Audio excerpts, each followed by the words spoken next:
We taking charge. We overcoming the odds. You never thought. Look at me now. Look how we raising the bar. We going far. We going far. We going straight to the stars.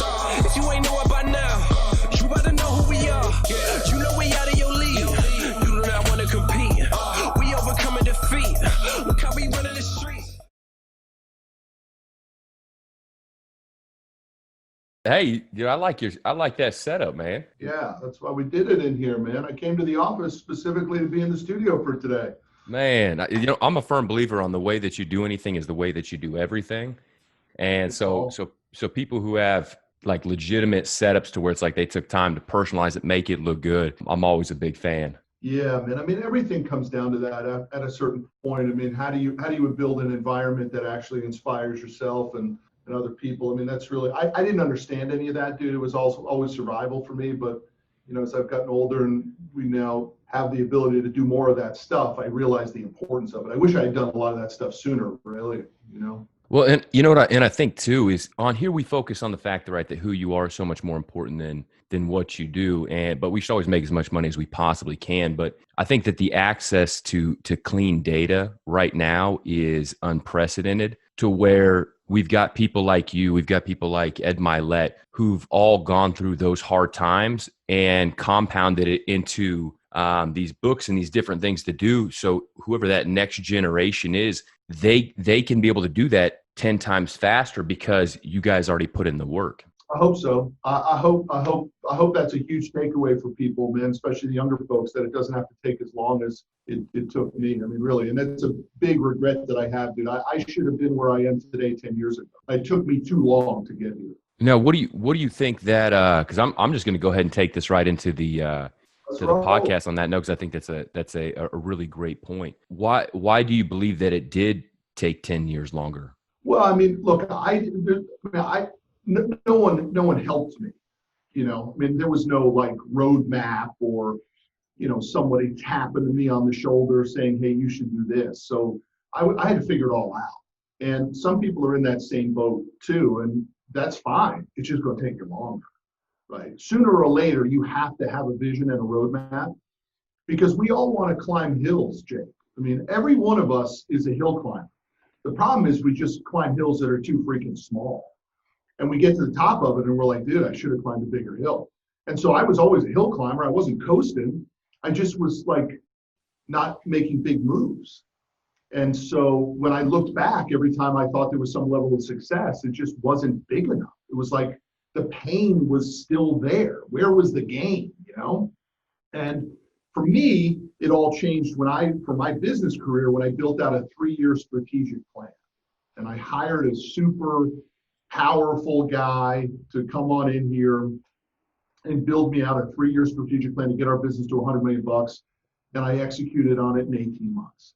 And that was the big game changer for me. But the takeaway for the audience is that it was because the plan existed. That's the challenge. Most of us really don't have a plan. And we're sort of constantly in survival mode. We just never really build out a vision long before it happens. And I believe once you do that, most people will get it. We will climb the hill. We just don't have the hill map. Now, how important, because being an entrepreneur is a totally different breed of person, right? You can see things a lot of times long before others can.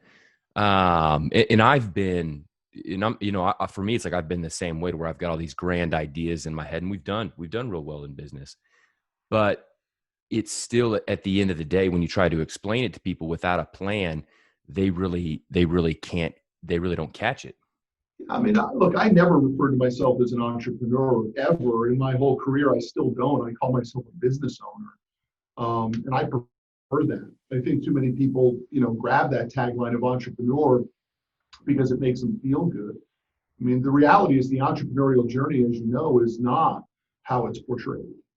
I mean, dude, there has to be real sacrifice to have real gain. And, you know, you can just look at the fitness world, right? I mean, if you don't pay a price in the gym, you won't have a body that you want, right? So listen, I'm the poster child for that, you know? That's the way it plays out. So People want titles, they want business cards, they want to look cool at the cocktail party, and they just don't want to put in the price. I was just doing our Scale with Speed podcast with my buddy and business partner, Judge Graham, and we were interviewing a CEO for one of the businesses that we're in yesterday, and the guy said, how many hours do you guys think it will take for me to do this job? And we both looked at each other at the exact same moment and responded to him, bad question. It's as many hours as it takes to win. That's the answer to the question. There's no 9 to 5, 8 to 6, 7 to 7. It's what does it take to win? And I think a lot of people miss that one, Jake. They think it's about the perception. And for the real guys, it's about the struggle. And the struggle can be mitigated through a roadmap. And I just didn't have that until I couldn't take the pain anymore. And I hired a guy to build me the roadmap. And we executed it in 18 months. And that changed everything for me financially. The company was doing 36 million. We took it to 100 million. And everything changed in 18 months. And I encourage everybody listening today, that is the thing they need to hole up in the hotel room or the man cave or wherever they go to get that quiet time. They need to build out the roadmap. Dude, people will spend more time booking the 1 week vacation and planning for that than they will for their success. And it's insane to me. I did the same thing. I just sort of floated along thinking we were doing better than we were. False positive, as I call it. You need more money in the book. No, that's the truth. There's two things that make us change, right? Pain or a mentor. And it seemed, as human beings, sometimes it feels like we're a glutton for punishment, to where we've got all of the access, but we don't want to change until it gets too painful. I know that's been a lot of times in my life to where it's like, okay, I can look down that roadmap and say, hey, if it's painful now, it's probably just going to get more painful as we go along. So there needs to be a change. When you came to that crossroad, right? There is an illusion, right, of a business, because most people on the outside, they think everything's, going good. Hey, if a business is, making any money whatsoever, everything has to be good. But people don't know it's not really like that. You got to make a certain amount of money before there really is enough profit left over. When was that turning point? And then why did you make that decision to bring somebody in? Well, look, I started my business like so many people start their businesses. They just didn't want to work for somebody anymore, right? I wasn't getting paid enough. I was bringing in so much money. I was the number one sales guy. I sold more than everybody else in the company combined, and the guy didn't give me the respect. So I'll go ahead and leave and start my own gig. What a mistake. Dude, along that whole path of me building this business, I knew a lot of guys who weren't working as hard as me. They happened to be playing the corporate role. They were getting options. I went to high school with a guy who painted houses in high school. And I remember him coming through Dallas, and he was selling advertising in a magazine, a hunting magazine. And the next time he comes through Dallas, he's selling advertising on the internet.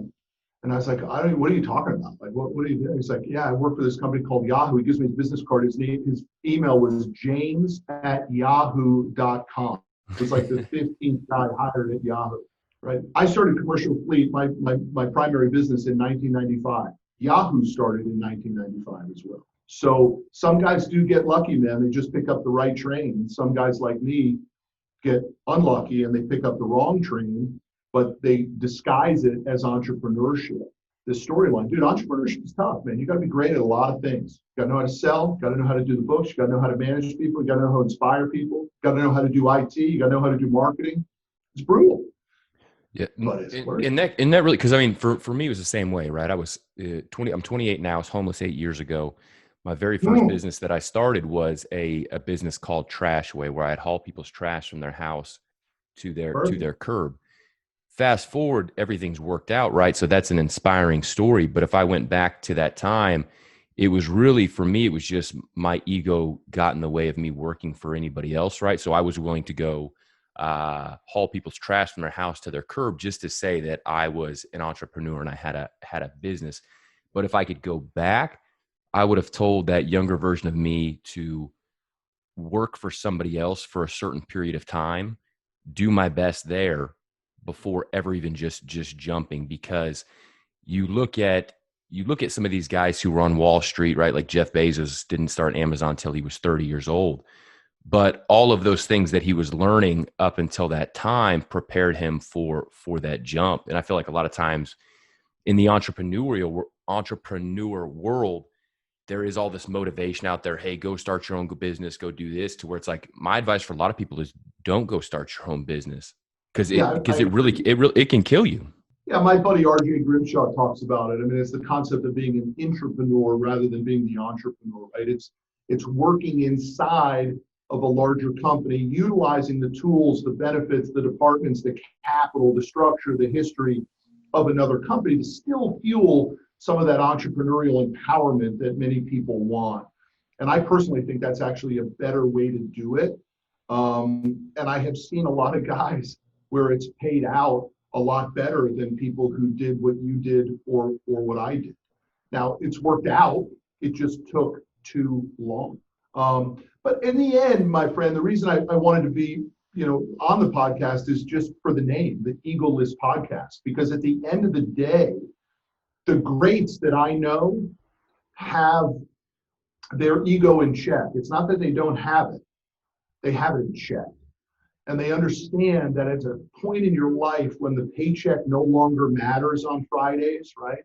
When the direct deposit doesn't matter, that's when life begins. And that's the road I'm chasing right now. And that's why I love the name of the podcast, because EgoLess is the challenge, right? It's not to not have ego and esteem and belief in yourself. It's to keep that shit in check. No, I appreciate that. One of the guests that we had on here, his name is Dr. Tarek. He's a clinical psychologist, and we were talking about cognitive biases, right? And the only way to get over a cognitive bias is to realize it's there. And even in our lives too, if we don't ever identify that ego, right? Because I feel differently about it now than I did back 5 years ago, 4 years ago, right? I understand myself more.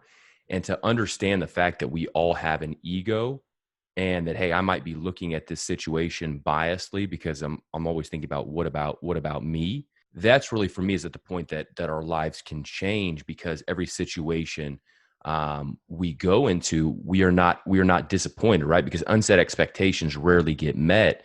And if we go into every situation, everything, always thinking about ourselves, the problem is that people that we're doing business with and are friends with, they're thinking about themselves too. So we've got this whole group of people who are just thinking about themselves, and that's a very lonely place to be. Yeah, look, I think though what's important there is for people to understand what I said. I said when the paycheck on Friday doesn't matter anymore, that's when life begins. So I see a lot of people leading with wanting to help other people before they've even helped themselves, right? So for me, the game of EgoLess and keeping it in check started when I had enough cash.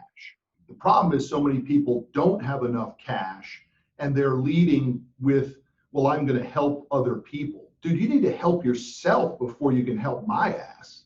Because if you're going to help me, you better have a resume. You better have a pedigree. You better have done something that's going to get my attention. Now, that may come across as a big ego, but that's the way it plays out. So way too many people haven't done enough and position that, they justify that by saying, well, I'm just in it to help. No, dude, you got to help yourself first, which by helping yourself helps your spouse, your children, your niece, your nephew, your mother, your father, your aunt, your uncle. All the family chain gets helped when you have taken care of yourself financially. Then you go out into the market and start doing whatever it is that you want to do. But my point is, it starts to me when the check on Friday no longer matters. That's the point I'm trying to get across, Jake, is that you got to make it, you got to get your piece of the American pie before you lead with helping. Now, look, Zig Ziglar used to say, you help more people get what they want, eventually you'll end up getting what you want. I just haven't bought into that. Dude, I needed to get my piece first. And once I got my piece, I was able to see the world and my life and my impact much different. But on the rise, I was an egomaniac, selfish as can be, taking my hungry dog, trying to eat. And I think there's a beauty in that, dude. I don't want to downplay that. I think there's a beauty in that rawness and selfishness of I have to get myself situated before I'm in a position where I can help others. Yeah, no, and I agree too, right? So there's so many times we think it's like we have to have money to do things. For me, right, helping others can be so small. Anytime I get a new connection on LinkedIn, I go ahead and endorse them. I go ahead and endorse them right from the very beginning, and that's helping people, but it's also not taking away from me. So I think that there's a way to be able to give without it taking. So, all right, what can I do that's not going to cost me any money? Because even if you just call somebody right and say, hey, I was thinking about you. I hope you're doing well. Here's what I like about it. If you make somebody feel special, that's helping them out. What is, when it comes like when the check doesn't matter on Friday, that's a place that a lot of people don't think that they can ever get. So how does somebody even determine what that amount is? Because that does, a Rolls Royce for $500,000, that adds up. Those expenses start to add up quickly if that's what somebody wants. So when is that number? How do you determine what number is enough? Yeah, I mean, it connects to the concept in my book, You Need More Money, of lifestyle by design. I mean, the person has to map out what style of life do they want to design for themselves. I mean, I have a trucking client. He's a trucker for 6 months out of the year, and he surfs in Costa Rica for the other 6 months out of the year. So he's a trucker so he can be a surfer, right? He has absolutely no care about long-term retirement or asset build or any of that sort of stuff. He wants to truck to make enough money to go surf. That is a guy who is totally leading his lifestyle by design. One of my favorite examples of what lifestyle design can look like. The problem is we don't build out our lifestyle by design. That's the challenge. We don't map. We don't roadmap what we want it to look like. So it starts with, what do you want it to look like? And not the preconceived notions of a Rolls Royce is too expensive, or a Rolls Royce positions you in a certain way. Dude, you want a Rolls Royce, go get it. You want to fly private, go get it. You want a business that, forces you to be there, to run the printer every day, to pay the bills every month. Okay, that's not my vision of a good life, but there's 25 million small business owners in America that are living that kind of a life, Jake. Why? Because look, have you ever heard of J.B. Hunt, the trucking company? Yeah, I believe that I have. My dad's a trucker, so yeah. Oh, no kidding. Yeah, so he's in for UPT, and he actually owns his own truck as well. It's looking at getting a new one, so I'm gonna send him over to your team over there who's financing over there. So that's why cool. I kind of like the connection. He's over there in Tulsa, Oklahoma. That's so cool, man. Well, I once interviewed J.B. Hunt, and I asked him, why is it that so many truckers start with one truck and 20 years later they still have one truck, and you started with one truck and 20 years later you have 15,000 trucks? And he said, because I never saw myself as a one truck. I always saw myself as a 15,000 trucking company. It just didn't look like a good business with one truck, and it looked like a good business with 15,000. And he said, because it's such a low margin business, I knew that if I could make 1 penny pure profit per mile on 15,000 trucks, it would be a great business. So it's a vision, right? Again, why do so many of us start something and finish at about the same size that we started? And yet a few start something small and they turn it into something big. And as far as I'm concerned, it's the vision and the roadmap and the opinion you have of what you're capable of doing. And dude, I had a tough dad when I was a kid, man. My real dad split. I never knew him. And my mother remarried, and he was a tough guy, man. He called me stupid and idiot and retard every day. My sister too. And I just had that vision of myself. I just didn't see myself as smart or great business owner or leader or rich. I just kind of saw myself for way too long as this vision that he, so uneloquently crafted in my mind. By the way, I also didn't have anybody reshaping it. Like I never had a coach step in or a friend's dad. No one ever stepped in, Jake, and said, hey, Manero, you're a pretty talented guy. The only feed I got was you're an idiot, you're stupid, you're a retard, you're a moron. Dude, that's some baggage. Now you got to get over that shit. But it sort of starts with one foot in a hole and the other on a banana peel. You know what I mean? And don't get me wrong, I don't want anybody to feel sorry for me. I forgave my old man. He passed away earlier this year. We had a good relationship, and I loved him, and he loved me. But he certainly had a bizarre way of showing it. That self identity, because that is so huge. Do you feel like having that put upon you caused you to make decisions early on that you shouldn't have based on that self identity? Because if you feel like, hey, if I feel like I'm this way, that means I'm willing to let things happen that aren't necessarily the best for me. Yeah, I think it throws you in a little bit of a tailspin. You actually overcompensate in a lot of ways too, right? And so, you get the Teflon and you begin to repel those comments. And so you're not even open to hearing them, maybe when they're not as a dagger being thrown at you, but maybe someone actually is trying to coach you up, right? But you end up with this sort of, this Teflon skin where nothing can hurt me. I'll always be the phoenix that rises from the ashes, right?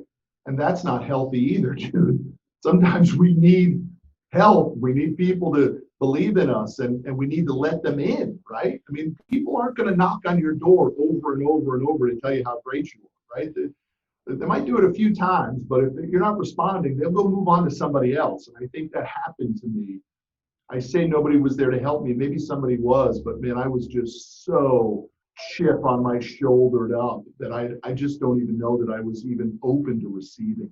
Yeah, no, I resonate with that, because the same thing with with my mom. We've got a great relationship now, but growing up, she was just so hard on me, and for me, it was always something to prove. And so for me, I never had a coach. Right, to go from hauling trash to outdoor design to flipping houses to roofing companies. For me, never, always wanted a coach, but I look back, it's like, well, maybe there was coaches there, but I was too, not arrogant or prideful, but I was too confident in myself to where there might have been somebody there, but I wasn't going to let anybody know that I was struggling. And that's probably why there was no confidence. Was it confidence, Jake, or was it actually a facade? No, it was actually a facade, right? Because confidence comes from preparation, and you can't, if you're always in, new things in overcoming new territory, there's not real confidence. I mean, there's a confidence in self, right? Hey, I know I'm gonna work it out, but it's not a real confidence, right? Not like when you know that when you sit down in a chair that it's going to hold you up, not that kind of a confidence. That's good. Hey, how have you justified why your mom was so hard on you? What have you flushed that out to really get to the root of what her purpose behind that was? I think what I think it is that earlier on we talked about clean data, right? We've got access to more data now than people did back then, and I look, our feelings let us down every time they feel like it. And for her, just growing up, she didn't have access to self-help information like we do now. So I feel like she was doing her best with what she knew, and we're all human beings. So for me, it was just realizing that, hey, she's just a human being who just who did her best to where it had nothing to do with me. I always thought, right, it's got something to do with me, but at the end of the day, it has less to do with me and more to do with her. So for me, that forgiveness kind of came from just realizing how much of a humans we are. Yeah, I always look at that as a gift. I mean, gifts don't always have to come in beautiful packages and positivity. A lot of times gifts come in the exact opposite presentation. So whatever her methodology to you was, helped drive you. And it's the same thing with my old man.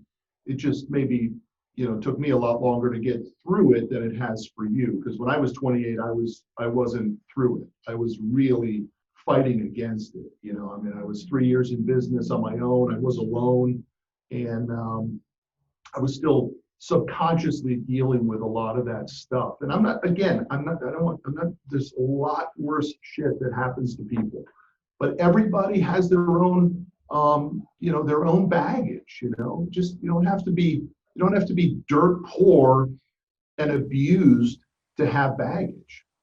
Baggage comes in all kinds of different forms. So I think all baggage should be treated equal. When did you make that? When did you make that shift? Right, where it's like, hey, I recognize this is going. This, because I think that there's a lot of people who are really going to resonate with what you're saying right now, because not only just with fathers, right, but with society, to where it says, hey, I can't be this because this label is put on me. When did you start to kind of say, hey, I'm dropping this old version and moving on? Was there like a book that you read, or was it did you hear somebody speaking, or what happened that made that shift? I have to tell you, I did the first big awakening to even being open to dealing with it was when I watched the Tony Robbins movie, I'm Not Your Guru. And he cited his relationship with his mother, and he thanked her for giving it to him as a gift, right? All that negativity was actually a gift to him. That's how he looked at it. And that was a big aha moment for me when I saw that. And I began to say, just like I was saying to you a minute ago, I began to look at it no longer as this sort of liability, but actually as a gift. I mean, look, the reality is my old man made my skin so thick that when I was making 150 cold calls a day and that customer was telling me to go pound sand, I didn't even hear it. And I got 25 sales guys out here at Commercial Fleet who, they can't wait to tell you that the customer just hung up on them and it derails them for 2 hours. Dude, it didn't make a bit of difference for me, and I did it for years. Nobody was going to tell me that I was worthless when your old man's telling you you're worthless, right? So he gave me such a thick skin that it actually turned into a skill set for me in the sales role. It never handicapped me in my sales ability. It did, but I quarantined it, dude. I buried that shit pretty deep for a while. And as I began to have my own children, I have 3 boys of my own, I think that you begin to reflect a little bit, right? Like there are times where, situations happen in present life that remind you of your upbringing, and you have a choice of how to react, right? That's why so many kids who grow up getting spanked spank their own kids. I just made the decision of, and my boys knew from the beginning, my wife did too, that we will never communicate with each other that way in my house. No one will ever call each other stupid or dumb. Never, ever, ever happens in my house, ever. I just won't allow it. Those words are so damaging in my mind that I won't allow them to occur in the family.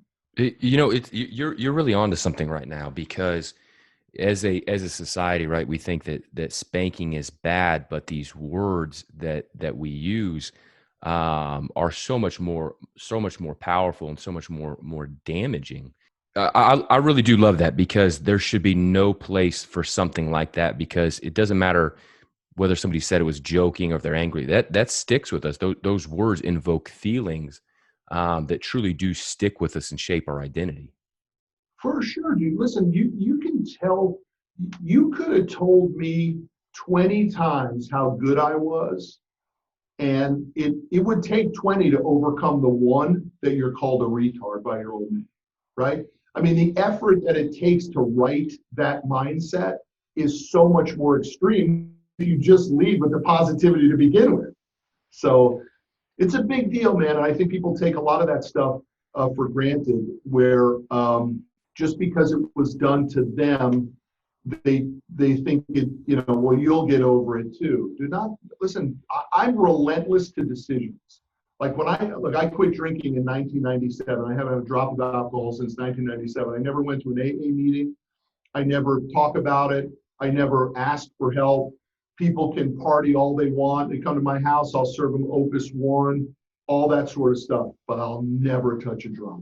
It's just a decision that gets made, I made the decision never to communicate with my children that way, period, end of story. Just decisions are unbelievably powerful. I love how Jocko Willink says it, right? The discipline equals the freedom. It's so true. It's the discipline of what you hold your standard to that actually provides the freedom. And a lot of people toy with that, man. They go back and forth with it. And it's not, there are certain things in my life where you can't toy with. And that communication, those words are one of them. I feel like zone out. there's so many people that have to, and I feel like when we don't make those decisions, I think that's one of the biggest roadblocks in people's lives is just decide to do something, right? Because we're always waiting. Hey, I'm going to do it. I'm going to do it next week. I'm going to do it. But when we take on that as an identity, it's like I'm deciding to do it. This is who I am. That's when we carve a totally different path in life. If we're here now, it's like, okay, I'm not this person, because even just giving up alcohol would solve a lot of people's problems. What you're talking about there is very vital, and I don't think enough people unpack that and spend enough time on it, Jake. That's true. Everything you just said, it's that you have the ability to write the story the way you want it to play out, and then you have to go and execute on it. And that's what so many people don't do, dude. That's why it's like, even like when you said, I think you said about the Rolls Royce, the $500,000 Rolls Royce, and the bills begin to add up, I don't see it that way. Like, I don't see that's why people don't buy Rolls Royces, because like, oh, the repair bills. Well, they're missing the whole thing, right? What happens if you pull up in a Rolls Royce? Maybe it opens up tremendous amounts of opportunity for you. Maybe it makes you, not you specifically, but a person with a Rolls Royce feel better. It makes them more confident of themselves, right? I mean, I just bought this super expensive lake house. Like, I never look at it the way people look at it. Like, it's a second mortgage, it's a second set of bills. No, it's a killer sunset. It's the best. I get to invite my friends over there. I get to have my kids get to invite their friends. So people are like, you know the acronym of a boat, right? Bust out another 1,000. No, you know what the acronym of a boat is? Surfing with my kids and their buddies. We get so caught up in these cliches that make no sense if you just dissect them a little bit more. Because I want to touch on that point. We get caught up in these cliches that don't make any sense, right? And that really goes back to the original thesis of lifestyle by design. Whereas we just take things, right? People say things and we just take them and put them as gospel. But when we live our life by design, each one of those acronyms in those sayings are, even though they may seem innocent, right? Boat, bust out another 1,000. It really comes from a wrong way of looking at it. And instead of taking these things that are cliches and sayings that are out there and dissecting them and say, does this interpret my life? Is this who I am? We just take them and we just say them. Yeah, we just say them as truths. And then we pass it on. And then the difficult part, as you and I both know, and a lot of people listening know, is that, when you surround yourself with people of that mindset and that operate at that frequency, it becomes a difficult relationship after a while, right? And those are challenging. Like, my mother, love her to death, but she's filled with those cliches. When my dad passed away, his girlfriend of 30 years, started telling my sister and I how the funeral proceedings were all going to go, right? Like, oh, we'll have to move the body from New Hampshire, where he passed away, where my sister lives. We'll have to move it back to Connecticut. No, we won't be doing anything. How could you not do that? I mean, that's the way we do it as Cat. Yeah, we're not doing it.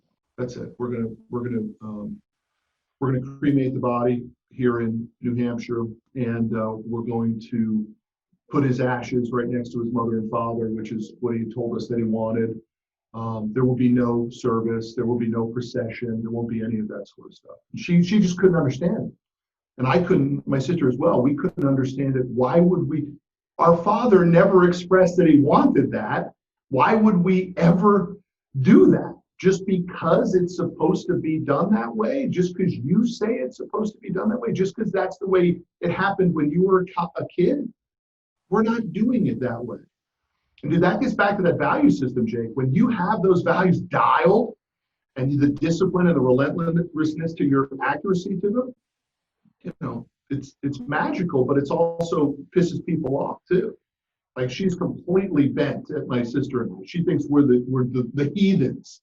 How could we not do it? And we actually think it was beautiful the way we did it, right? We think we did it just the way my old man wanted it. Easy, not difficult. Don't put anybody out.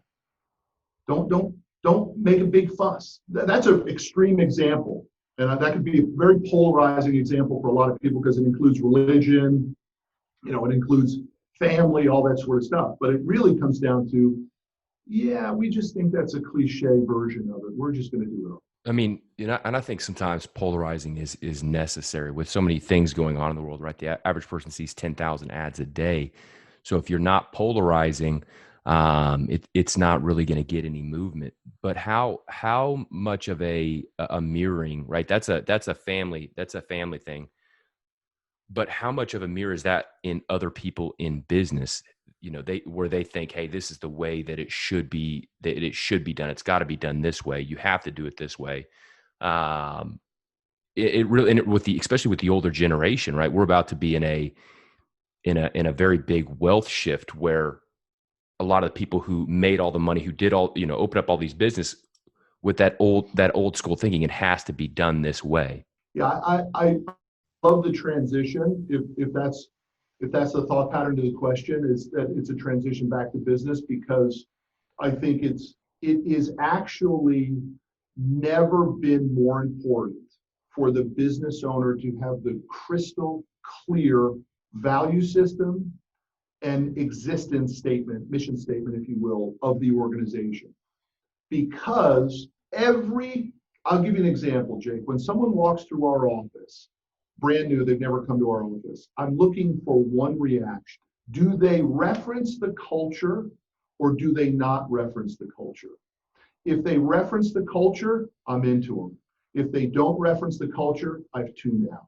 Culture, value system, and relentlessness to it is rewarded in business 100% of the time. The greatest business people I know want to focus on culture. They want to talk to you about it. What does your company stand for? What will you tolerate? What will you not tolerate? And listen, I've been involved in a couple buyout scenarios, and I mentioned my partner in another business, Judge Graham. He's bought and sold 2 9-figure businesses, started and sold 2 9-figure businesses.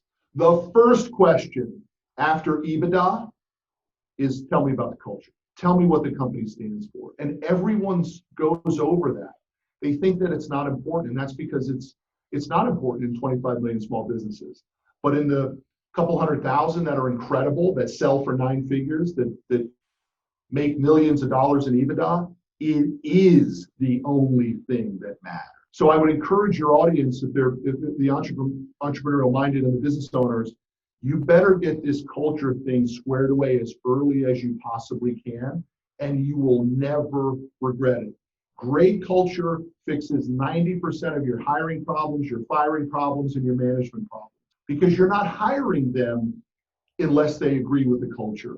And then if they agree with the culture when you hire them, you get to manage to the culture when they're not working out.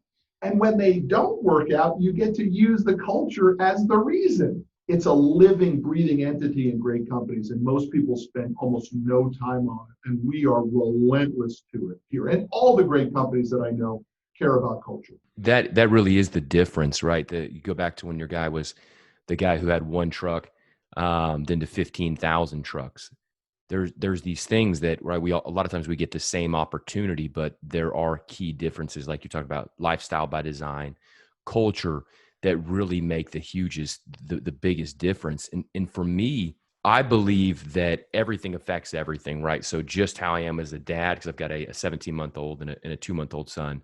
Oh, awesome! They're fun. I mean, he knocks at the door and screams. I'll be on a call, and I love it.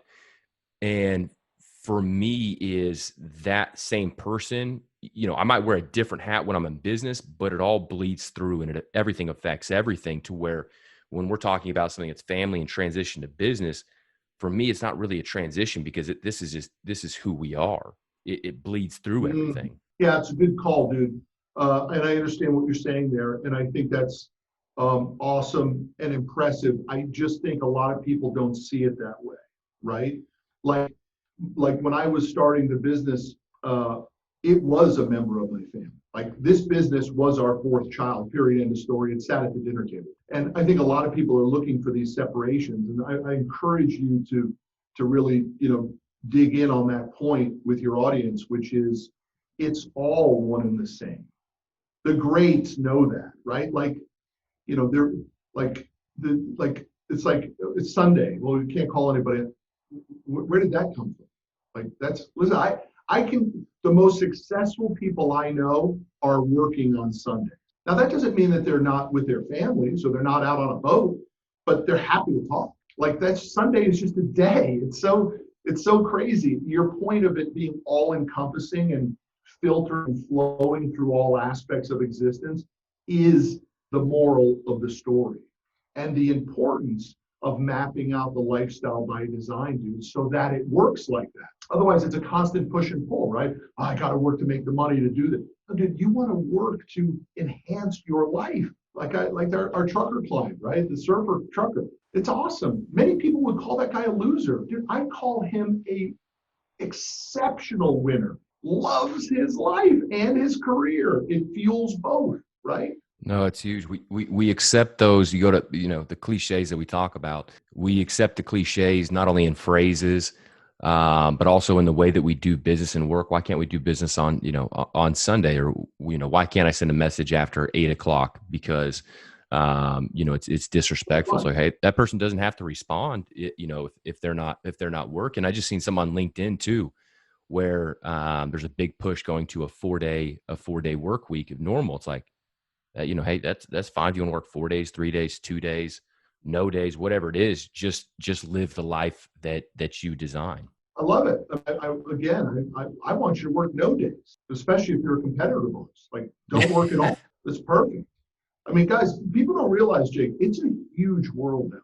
It's trillions and trillions and trillions of dollars. And the idea that somebody can't get $100,000 a year of it, or 10 million a year in business out of a few trillion, it's absurd. It's not that difficult.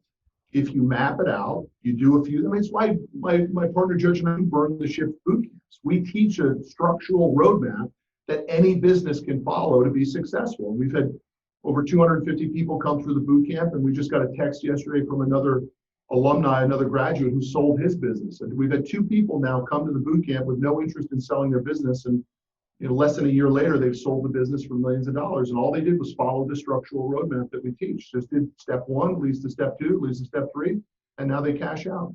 One guy in St. Louis is like running for councilman now, and he sold his company. He had no interest in selling it when he came to run the ships. I mean, there is a language to business, dude. It's not that difficult. People just want to do their own language. They don't do the language. There is the language to business, a structural roadmap that works for any business. No, and if you're not speaking that language, you're not bringing it in. That's one thing I've had to really hone down on and learn, right? Because I can be inspirational and a visionary, and I can speak that language to people. But when we're sitting down if I don't have my numbers written down, hard numbers with a game plan, I'm not speaking the language of investors. And if I'm not speaking that language, I'm not getting a deal. Good point. And if you're also not speaking that language to your customers, they will have a hard time saying yes to you because that you haven't proved the value of your service to them. In the end, dude, it's all about results when it comes to customers. I mean, there are a lot of great people running companies who fail because they cannot deliver results to the customer. The marketplace punishes that. Experts get paid and amateurs get crushed in business. It's just the way it plays out. And people have to make a choice as a business owner. Are you going to be excellent or are you going to be an amateur? Amateurs always get crushed. If you're casual about business, you're going to become a casualty. I want to ask you one last question. I usually don't write down as much notes as what you've been talking about. So even just the value from this conversation has been incredible. A lot of people ask what's next in somebody's life, or there's so many times people that when are you going to do this, or when are you going to have kids, or when are you getting married, putting on the win or something in the future. What is now for you? What is your focus on right now, and what are you passionate about? Yeah, I mean, look, my oldest son, he graduated high school last year. He went off to West Point, the United States Military Academy at West Point. That was a big emotional deal for our family. If I could encourage you, and I know the old timers have told you this, but that 17-month-old and that 2-month-old, dude, you're going to look up and they're going to be 18 years old and 17 years old, and you're going to say, where did it go?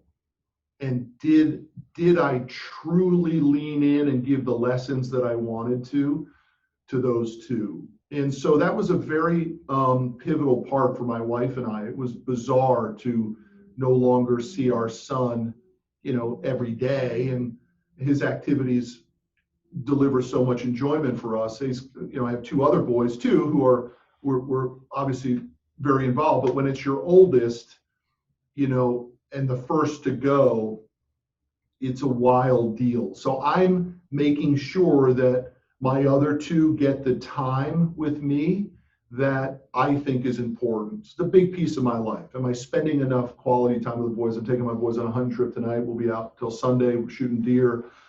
And it'll be awesome. So I'm making memories. It's one of the reasons why I bought that lake house, right? To finish the last 3 or 4 years with them with nothing but great memories.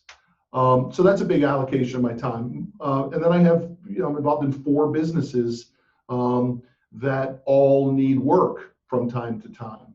And I have an amazing partnership with my buddy Judge Graham in Burn the Ships. We also own a marketing company. We own an Amazon store. We got another deal that's happening in a digital agency. So I'm busy in business, man. I love the game of business. I just love it. And now I think after all these years, I really understand how to play business like it's chess and not checkers, right? And I know what levers to pull. I know how to turn a place around. I know how to bring value to it very quickly. And I love my partnership with Judge because he does the same thing. But we both paid the price, dude. I've been in business 25 years, started from nothing.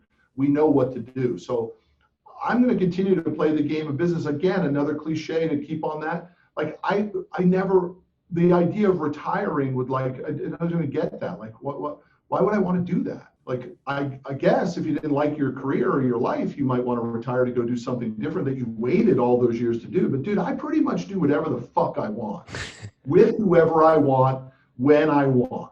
That's pretty much how my life plays out. And if you really look back on it, just like you, Jake, you pretty much have done that too since you were about 20 years old. That's right. The most unhappy people I've ever met are people who are retired. So we've got a home in Naples, Florida as well. We call it Heaven's Waiting Room because it's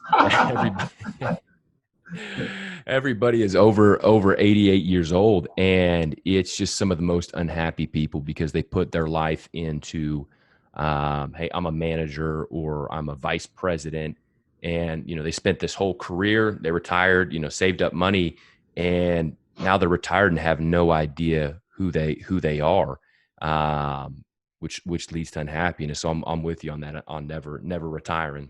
Yeah, there's a lot of people that fit that vision you just painted, but I can also encourage people. There's a lot of 70 and 80-year-old people who are deep in the game, whether the game is painting or giving back or running businesses. I mean, this idea that 65 is so young. My mother is 76 years old, young, active, vibrant, still beautiful, right? 65 is like, you can still just be getting started at 65, for goodness sake. I mean, listen, I know a lot of uber with it people in their 70s. So this idea that the game is to get to, an age and then go do something else, man, do that shit now. So, I mean, I truly encourage people, but the reality is you got to have money, so it all has to produce income that gives you that freedom. And to get that, most people have to trade freedom. I traded freedom for a long time to get to a place where I have a lot of freedom to do what I want, freedom to have security for my wife. I mean, that was a big deal for my wife, as it probably is for yours as well, that, the spouse wants security. That's how it plays out, right? The roof's going to be here, right, baby? And the fridge is going to be full. And if something happens to you and the money machine doesn't come in, I'm taken care of, right? I mean, that's what my wife reminded me of for many, many, like, I'm taking care of these kids, right? You got me covered, right? You got me covered, right? Like, I'm going to be good, right? And then, you just a level of that level of responsibility of how good do you want her to be? I want my wife to have the same style of life if anything happens to me. And we've been fortunate enough to make that happen. So, anyway, listen, there's a lot of different ways to skin a cat, man. I think what we talked about has been powerful. I think how do you deal with trauma, right? How do you build out a roadmap? How do you spend the time building out the vision of yourself and your life? How do you create income that makes it worth it? How do you touch value system and be relentless to it? I mean, dude, we covered a lot of ground, man. These are good questions. And that really goes to show just that cycle, right? Of business, personal life, others. It was almost like a tornado of all that stuff, all in this one podcast. So I'm putting all of your links in there. I'm going to be buying all your books. I just went and left You Need More Money podcast, a 5-star review. And Thanks. just a little way of giving back. So Matt, I appreciate you